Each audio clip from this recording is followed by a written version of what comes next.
Bonjour, vous en avez peut-être marre d'apprendre tous les jours que les mutuelles remboursent les programmes Weight Watchers, que des cliniques engagent des nutrithérapeutes, que les médecins renseignent des coachs en nutrition, que des médias interviewent des naturopathes pour parler alimentation. Bonjour à tous et bienvenue sur Entre deux patients. Ici, c'est un nouveau format qu'on vous propose, donc on espère que cela va vous plaire. On entend parler de plus en plus depuis une dizaine d'années que d'autres professions interviennent dans les hôpitaux, au sein des mutuelles, dans les médias, afin de parler de problèmes d'alimentation. Et nous, diététiciens, se retrouvons souvent exclus, délaissés, non reconnus par ces organismes importants. Nous souhaitons plus d'emplois au sein des cliniques, une meilleure qualité des remboursements par les mutuelles et par l'INAMI, et une plus grande visibilité au travers des médias. Mais concrètement, que faisons-nous pour y arriver ? Se plaindre, oui, souvent. Mais à part ça, qu'est-ce que vous faites, vous ? Et si vous ne faites rien, mais qui va s'en charger ? Ce ne sera certainement pas le gouvernement, ni les directeurs d'hôpitaux, ni les directeurs de mutuelles qui vont militer pour notre profession et faire en sorte que les choses bougent pour nous. Le changement doit venir des diététiciens et des diététiciennes.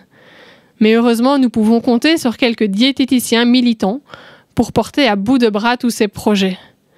Aujourd'hui, ces quelques diététiciens militants travaillent seuls au sein de nos unions professionnelles et tentent, avec leurs petits moyens, de défendre du mieux qu'ils peuvent nos droits à tous, peu importe nos secteurs de travail, mais aussi à ouvrir des possibilités d'emploi, à négocier des meilleurs remboursements en matière de soins de santé, mais on aimerait encore tellement plus.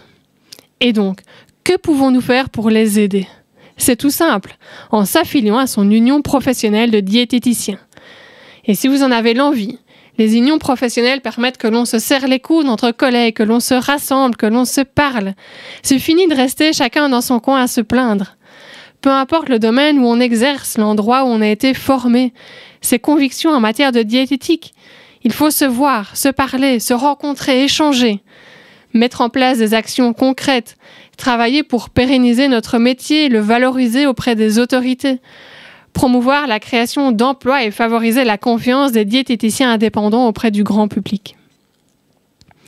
Et si on n'a pas la possibilité d'offrir du temps pour s'investir dans des projets à grande échelle, car on est peut-être trop pris dans son activité professionnelle, les besoins financiers sont indispensables pour mener à bien tous les projets. Le paiement de la cotisation annuelle de chaque diététicien permet lui aussi de contribuer à la valorisation de notre métier. Certains pensent peut-être « je ne partage pas leurs valeurs » ou « je trouve qu'ils ne sont pas assez actifs ». Mais au final, l'union professionnelle, ça ne veut rien dire. Ce sont des personnes qui se cachent derrière. Ce sont des diététiciens comme vous, comme moi, des rêveurs, des idéalistes, des passionnés, mais des bénévoles surtout. Et en Belgique, ils se comptent sur les doigts d'une main.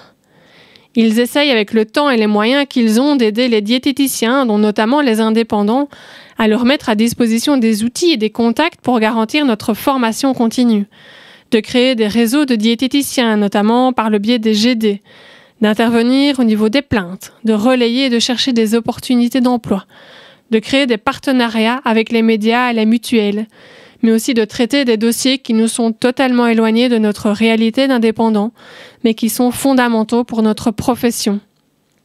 Je pense à la refonte de notre arrêté royal, à la mise en place d'une plateforme de formation, sans oublier toute la gestion des démarches liées au Covid.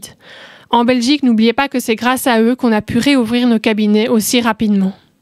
Pour ma part, l'UPDF m'a apporté plein de choses, notamment en matière d'emploi, une mission chez Carrefour où la rémunération était hyper attractive parce qu'elle avait été négociée par l'UPDLF, un réseau de diététiciens indépendants, le GDI, une multitude de formations continues, mais aussi des outils à utiliser en consultation, notamment les brochures dont je vous parle régulièrement. Et surtout, sans l'UPDLF, je crois que je ne serais pas là aujourd'hui à vous parler et j'aurais certainement abandonné mon métier de diététicienne indépendante. En effet, c'est grâce aux rencontres que j'ai faites à travers le GDI que j'ai pu m'accrocher, développer des nouveaux outils et me sentir plus en confiance dans mes consultations et ainsi pouvoir pérenniser ma carrière de diététicienne. C'est aussi également l'UPDLF qui a cru en nous dès le début et qui nous a permis d'ouvrir la formation diète en transition.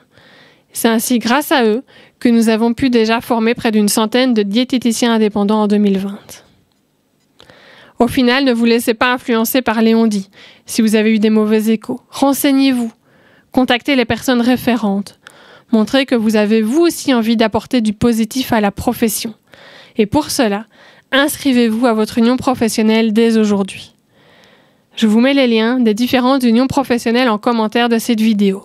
Et si vous avez des questions par rapport à l'UPDLF, n'hésitez pas à me contacter et à les rejoindre sur les réseaux sociaux, que ce soit Instagram, Facebook ou LinkedIn.